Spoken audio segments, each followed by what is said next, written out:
Bismillahirrahmanirrahim. Assalamualaikum warahmatullahi wabarakatuh. Subhanallah walhamdulillah wa la ilaha illallah wallahu akbar la haula wa la quwata illa billah. Yang kami hormati Bapak Kepala Sekolah SD Negeri Gebang 2, Bapak Surono SPG. Yang kami hormati rekan-rekan guru kelas 1, kelas 2, kelas 3, kelas 4, 5, dan 6 yang insya Allah dirahmati Allah Subhanahu wa Ta'ala. Yang pertama dan utama, marilah kita panjatkan puji syukur kita kehadirat Allah Subhanahu wa Ta'ala, yang mana berkesempatan pagi hari ini kita semua masih dapat berkumpul di ruangan ini dalam rangka memenuhi undangan saya, yaitu di sini saya akan menyampaikan RTL, rencana tindak lanjut untuk memenuhi tugas dari program PPKG PJOK dengan tema Sigrak Semangat Sehat Bergerak Sepanjang Hayat, pembelajaran SEM dengan aktif, nyaman, dan inspiratif. Bapak Ibu yang dirahmati Allah Subhanahu wa Ta'ala, langsung saja akan saya sampaikan latar belakang dari kegiatan ini adalah yang pertama, fokus pada pembelajaran peserta didik. Berkeyakinan bahwa setiap peserta didik memiliki potensi unik dan suara yang perlu didengar. Program ini dirancang untuk memberdayakan peserta didik dengan memberikan mereka pilihan dalam menentukan topik pembelajaran, metode belajar, dan bahkan dalam mengevaluasi hasil belajar mereka. Dengan demikian, peserta didik akan merasa lebih memiliki terhadap proses pembelajaran mereka dan termotivasi untuk mencapai potensi terbaiknya. Yang selanjutnya, Bapak Ibu, menciptakan lingkungan belajar yang demokratis. Dalam upaya menciptakan lingkungan belajar yang lebih demokratis dan inklusif, program ini akan memberikan ruang bagi peserta didik untuk mengungkapkan suara mereka. Peserta didik akan didorong untuk aktif berpartisipasi dalam diskusi kelas, memberikan masukan terhadap program, dan bahkan ikut serta dalam membuat keputusan yang berkaitan dengan kegiatan pembelajaran. Kepemilikan atas ide-ide mereka akan semakin memperkuat rasa percaya diri dan motivasi belajar peserta didik. Yang selanjutnya, menghubungkan pembelajaran dengan kehidupan nyata. Program ini berfokus pada menghubungkan materi pembelajaran dengan kehidupan nyata peserta didik. Dengan demikian, peserta didik akan merasa bahwa apa yang mereka pelajari relevan dan bermanfaat. Peserta didik akan diberikan pilihan proyek atau tugas yang memungkinkan mereka untuk mengeksplorasi minat dan bakat masing-masing. Kepemilikan atas proyek tersebut akan mendorong peserta didik untuk lebih bertanggung jawab dan kreatif dalam menyelesaikan tugas. Adapun tujuan program ini adalah yang pertama, memfasilitasi minat peserta didik dalam pembelajaran. Yang kedua, membangun rasa kepemilikan peserta didik terhadap proses pembelajaran. Yang ketiga, meningkatkan kolaborasi antara guru PJOK, peserta didik, dan komunitas belajar sekolah KBS. Adapun visi guru PJOK dalam kegiatan ini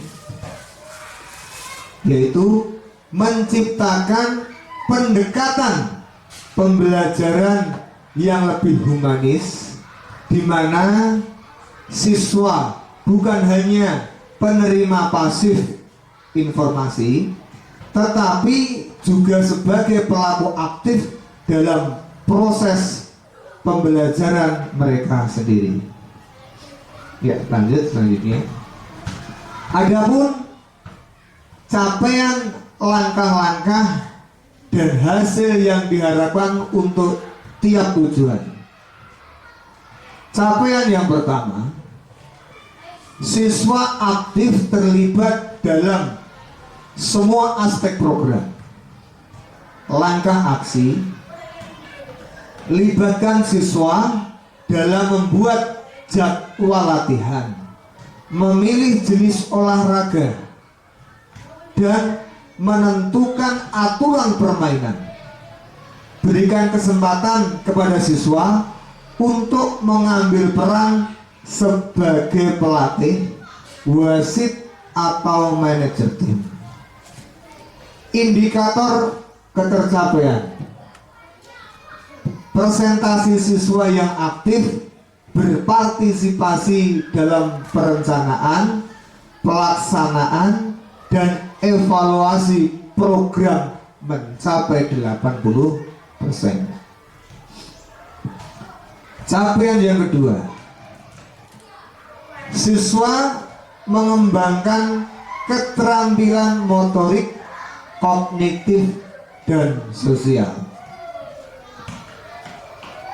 Adapun langkah aksinya, mengadakan simulasi pertandingan yang menuntut siswa untuk berpikir strategis, mendorong siswa untuk saling membantu dan memberikan dukungan satu sama lain. Adapun indikator ketercapaian, peningkatan kemampuan siswa dalam memecahkan masalah dan membuat keputusan strategis dalam permainan. Meningkatnya kemampuan siswa dalam bekerja sama dan berkomunikasi dengan teman satu tim. Sebelum saya lanjutkan, Pak Kepala, monggo tempat yang mawon nanti biar kami masuk. Monggo gitu. Lanjut. Betul, cuma dari mawon.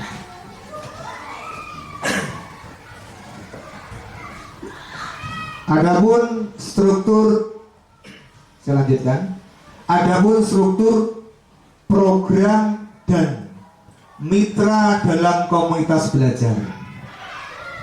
Kegiatan ini dapat dilaksanakan oleh semua jenjang kelas, terutama untuk jenjang sekolah dasar, dapat mengkombinasikan kelas atas, kelas rendah.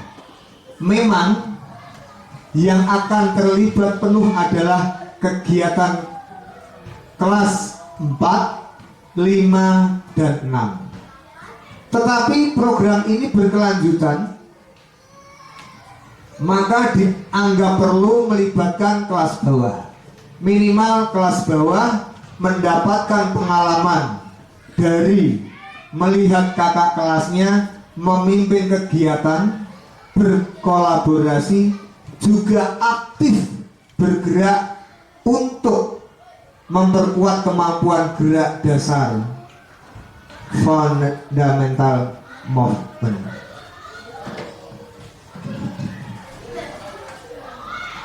Adapun program mingguan, pembelajaran keterampilan dasar taktik sederhana dan pengenalan berbagai peran dalam olahraga.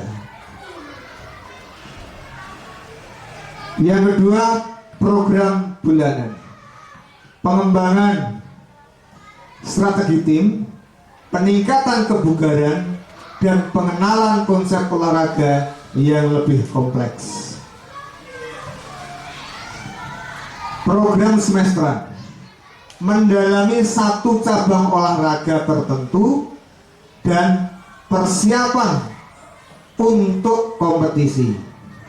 Dan yang terakhir adalah program tahunan, pengembangan program olahraga yang berkelanjutan melibatkan seluruh komunitas sekolah dan evaluasi program. Dalam beberapa kegiatan di program ini, kita juga melibatkan orang tua siswa. Mereka bisa dilibatkan sebagai juri ataupun mengkondisikan fasilitas atau tempat.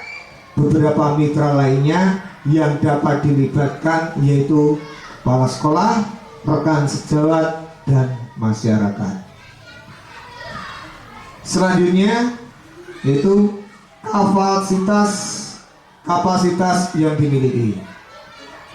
Yang pertama adalah modal manusia. Yang pertama, kepala sekolah, guru, orang tua siswa, dan masyarakat. Kapasitas yang dimiliki yang kedua adalah modal fisik, lapangan sekolah, lapangan masyarakat, dan lain sebagainya, termasuk halaman sekolah. Yang ketiga adalah modal sosial, yaitu koordinasi dengan masyarakat. Yang selanjutnya, kapasitas yang dimiliki yaitu modal lingkungan, yaitu udara bersih, lingkungan seperti taman. Yang terakhir, modal finansial, yaitu dana BOS. Selanjutnya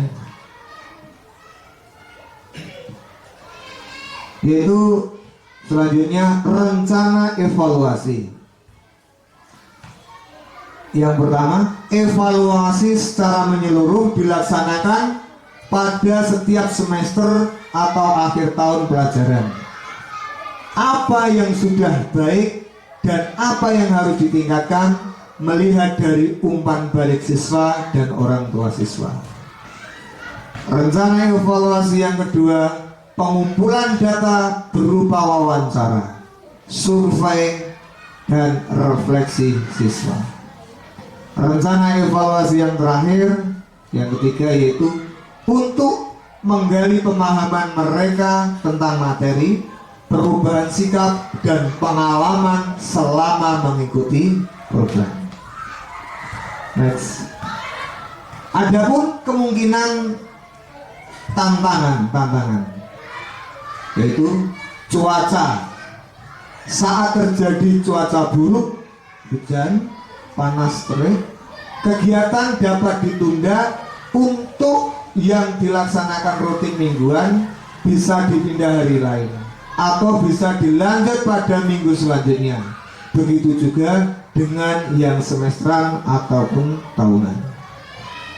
Kegiatan sekolah yang bentrok, keadaan ini sering saya temukan mengingat setiap tahunnya selalu ada kegiatan-kegiatan di luar agenda yang sudah ada, seperti acara 17 seperti ini.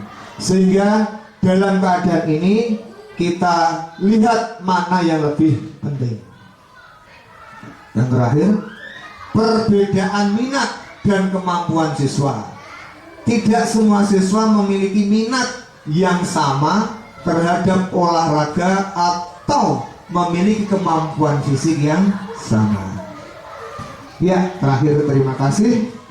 Sekian rencana tindak lanjut dari saya. Kurang lebihnya mohon maaf. Akhirul kalam. Wassalamualaikum warahmatullahi wabarakatuh.